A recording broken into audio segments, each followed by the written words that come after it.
Sanibonani.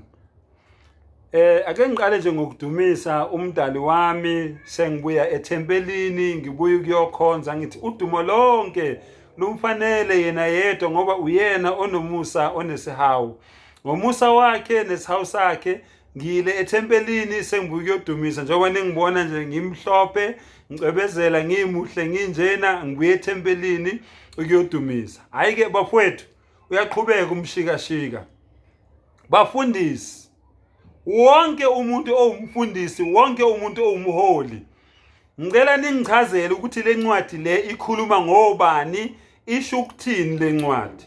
Ngivule la uMathewu 23. uMathewu 23 ngiqala kuverse 4.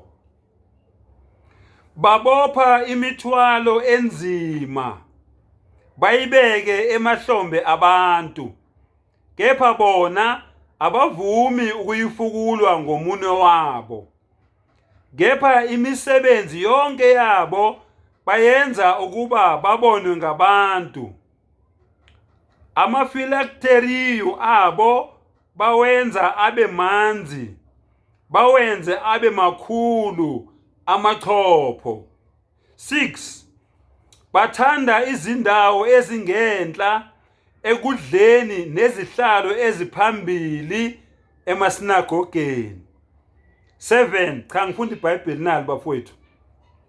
Nokubingelelwa ezigcawini nokubizwa ngabantu ngokuthi Rabi.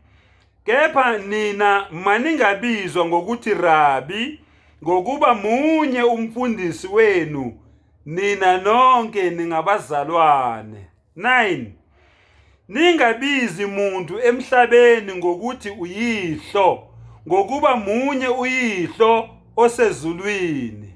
10.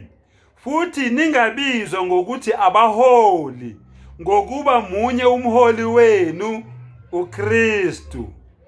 Kodwa omkhulu kini akabe isikhonzi senu, kepha yilowo nalowo oziphakamisayo uyakuthotshiswa, nalowo ozithobayo uyakuphakanyiswa. Hey bafundisi, ake nisichazeleke ukuthi ithini le ncwadi. Mina ngizwa ngathi ikhuluma ngani. Baholi, bafundisi, ithini le ncwadi.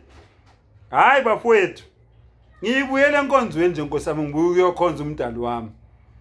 Ngiyacabanga zoqhamuka impendulo ezositshela ukuthi ithini le ncwadi. Ngiyabonga.